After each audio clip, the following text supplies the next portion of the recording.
Qala Rasulullah bersabda Rasulullah sallallahu alaihi wasallam, kullu sulama, bermula setiap sendi-sendi minan nasi dari manusia. Alai itu tetap kepada sendi sodakotun sodakoh.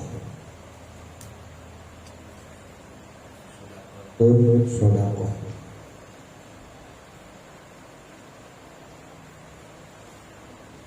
Kula yaumin, setiap hari.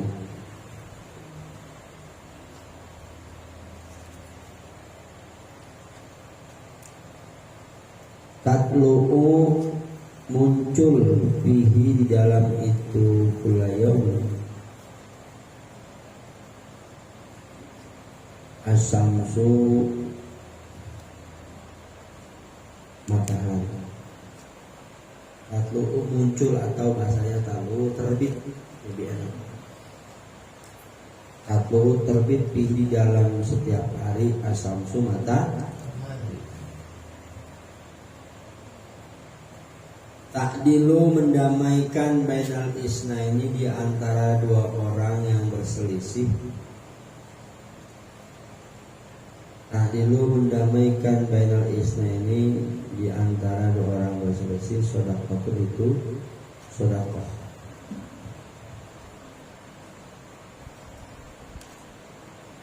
Habis itu mendamaikan, membuat adil, mengadili. Watu inu, dan menolong kamu arrojula, kepada seseorang, bidabati, di dalam kendaraannya,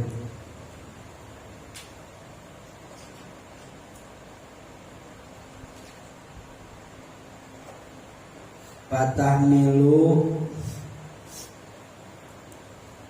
maka membawakan kamu kepadanya, alaihi, ke atas itu dabah.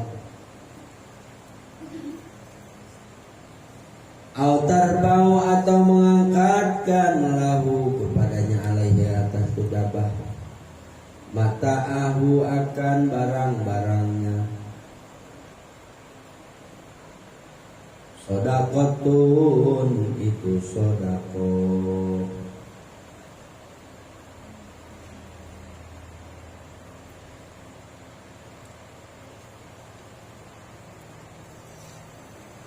Wal kalimatu thayyibati, dan kalimat thayyibah, kalimat yang baik, sodakotun, itu sodakoh. Wa bi kulli khatwatin, dan dengan setiap langkah. Yamsi, yang berjalan, akan itu langkah.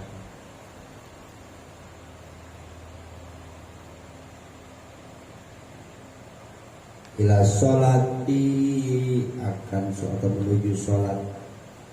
Sodakotun, itu sodakoh. Wa tumitul azza, dan membuang duri, atau menyingkirkan duri, sama. Membuang duri, anitoriki, dari jalan. Sodakotun, itu sodakoh. Ternyata banyak sesuatu amalan, bahkan dari kita, yang bisa dijadikan sodakoh. Sendi-sendi kita nih, sendi kita berjumlah 360 sendi. Jadikan sodakoh, bisa jadi sodakoh. Apa aja jadikan sodakoh. Ini dalam yasidah 360 sendi. Ini gerakan-gerakan bersedekah, kita angkat tangan, duduk yang baik, mata jadi sedekah, melihat yang baik-baik, kaki langkah yang baik-baik, itu jadi sedekah. Begitu juga setiap hari matahari muncul,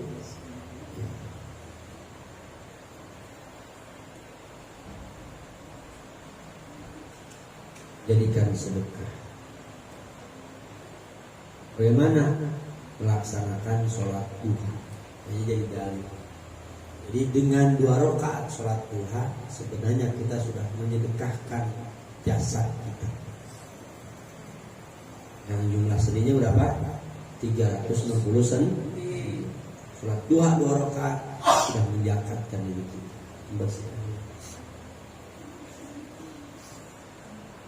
Mengadilkan atau mendamaikan 2 orang yang sedang berselisih itu sedekah. Menolong orang menuju ke tempat kendaraannya. Belum ada apa itu binatang. Ya, mungkin dia perlu binatang himar atau kuda atau sebagainya. Atau membawakan barangnya sampai ke tempatnya, atau mengangkatkan barang-barang tersebut ke dalam kendaraan itu. Itu semua menjadikan sedekah.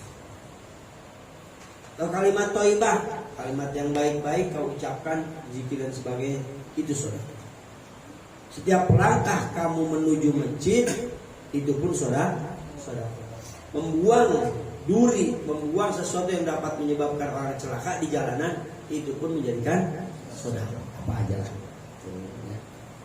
An Nabi Hurairah radhiyallahu anhu, ana nabiya sesungguhnya kanjeng Nabi sallallahu alaihi wasallam bersabda Nabi, man siapa orang goda yang berangkat pagi-pagi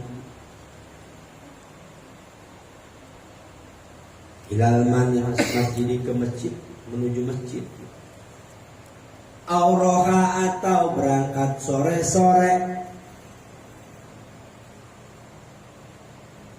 ada maka menyiapkan Allah siapa Allah, ada Allah maka menyiapkan Allah lahu kepadanya siman bil jannati di surga. Apa yang disiapin sama Allah? Nuzulan, tempat tinggal. Boleh di situ hotel, silakan. Open berangkat.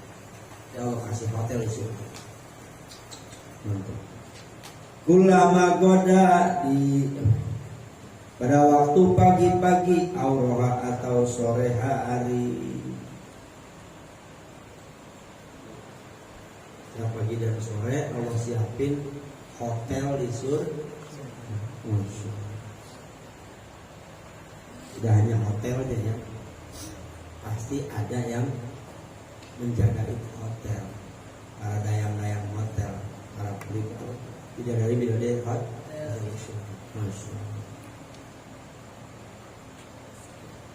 Jadi kalau orang pagi-pagi menuju ke masjid, dia sholat subuh, atau sore-sore dia menuju ke masjid mau sholat maghrib, Allah sudah menyiapkan surga sebagai tempat tinggalnya. An Nabi Hurairah radhiyallahu anhu, anna Rasulullah sesungguhnya Rasulullah sallallahu alaihi wasallam bersabda Rasul, inna Allah sesungguhnya Allah, itu lahnya bukan Nabi ya, jadi sebenarnya nyambung. La yudiu yakin memberikan cahaya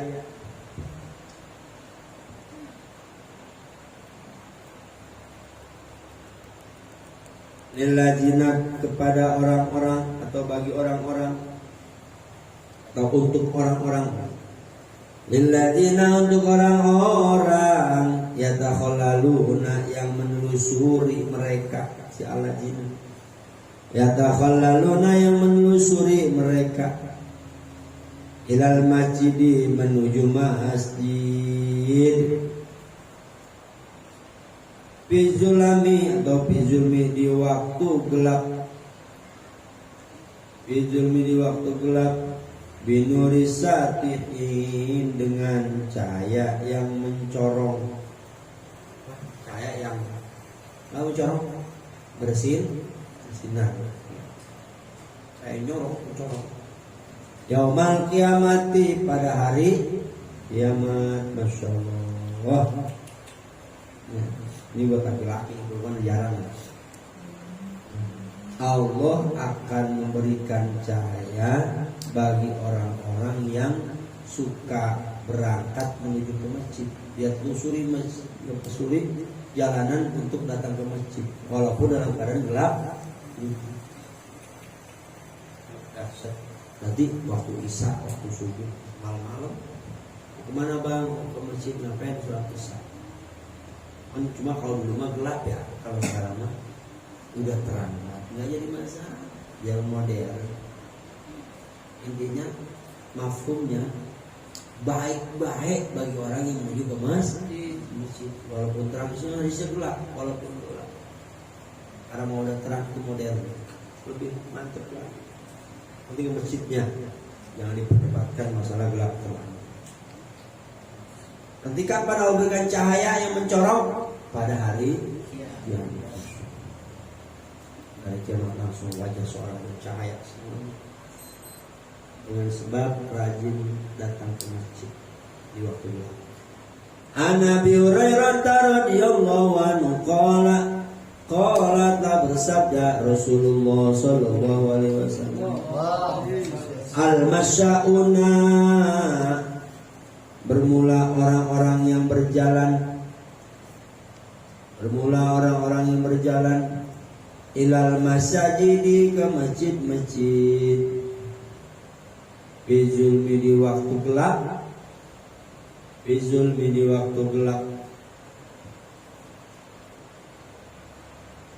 ulaika, bermula mereka itu al-khawaduna, yang tenggelam,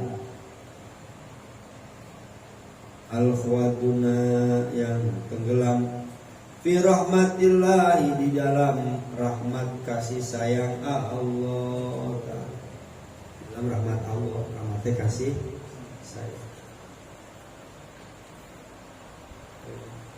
Orang yang berjalan di waktu gelap gulita mau ke masjid, mereka sudah tenggelam dengan kasih sayang Allah. Jangan iseng, tinggalan. Nabi Muhammad radhiyallahu anhu, anna Nabi, sesungguhnya Nabi sallallahu alaihi wasallam, salah satu bermula tiga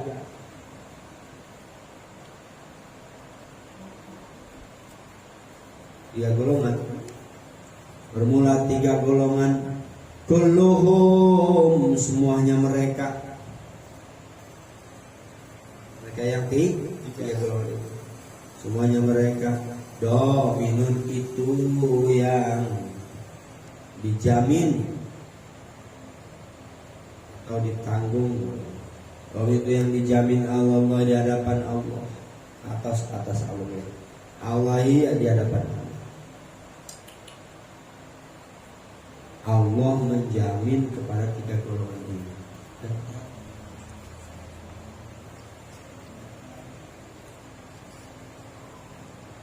In asya, jika hidup itu si man,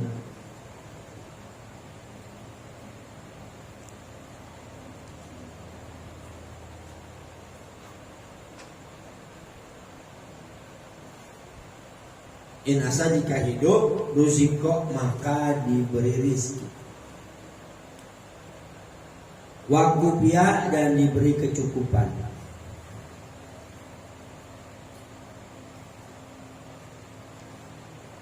wa in mata, dan jika meninggal, jika mati,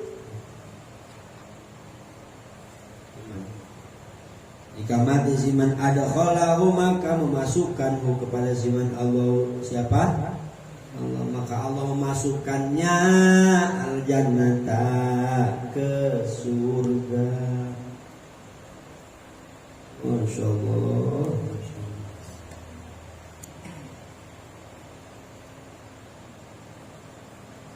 Ya. Siapa yang tiga golongan ini? Man, yaitu orang dakhola, yang masuk siman baitau, ke rumahnya, pasalama, kemudian mengucapkan salam. bahwa maka bermula siman dominun itu yang mendapat jaminan Allah di hadapan Allah.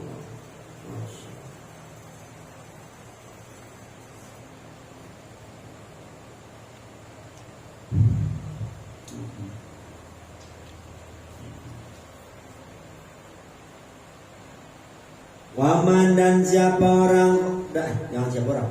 Waman dan orang kharaja yang keluar si iman ilal masjid menuju masjid.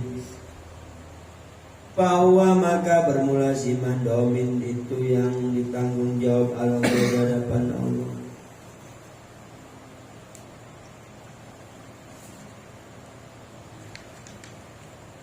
Waman dan orang kharaja yang keluar fisabilillah di jalan Allah. Bahwa maka bermula siman dominun itu yang ditanggung jawab Allah di hadapan Allah. Ini buat konsep mantep ini. Ada 3 Allah tanggung jawab kepada 3 golongan ini. Andaikan dia hidup, maka hidupnya Allah kasih rezeki dan hidupnya Allah berikan kecukupan. Dan andaikan dia meninggal, maka Allah masukkan ke dalam surga. Oh, ada ini? Ada di mana? Yang di Al-Hikmah itu ada postingan.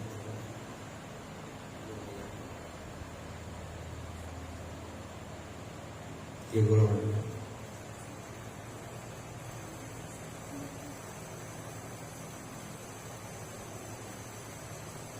Siapa yang di golongan ini? Pertama, orang yang masuk ke rumahnya, dia memulai dengan mengucapkan salam. Assalamualaikum. Gampang kan? Maka dia ditanggung jawab sama Allah. Yang kedua, orang yang keluar untuk melaksanakan sholat, keluar ke masjid, mau sholat berjamaah, ditanggung jawab sama Allah. Dan yang ketiga, keluar di jalan Allah. Ini kita belajar, sedang ngaji, keluar di jalan Allah. Ditanggung jawab sama Allah. Rezekinya diberkahkan, dicukupkan, dan kalau meninggal masuk surga. Jadi itu, jadi besok taraweh.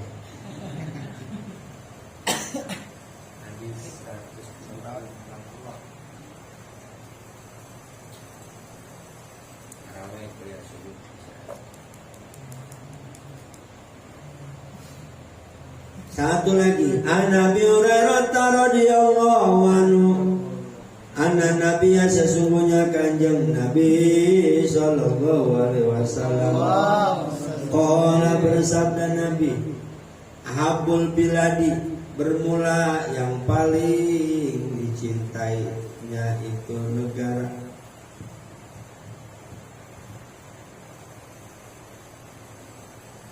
Ilallah di hadapan Allah Ta'ala, masajiduha itu masjid-masjidnya Bilal. Masjid-masjidnya dalam sebuah daerah mulai Bilal itu. Wa abghadul bilad dan yang paling dibencinya itu negara. Ilallah di hadapan Allah, aswaquha itu pasarnya Bilal. Itu pasar-pasarnya di sebuah negara.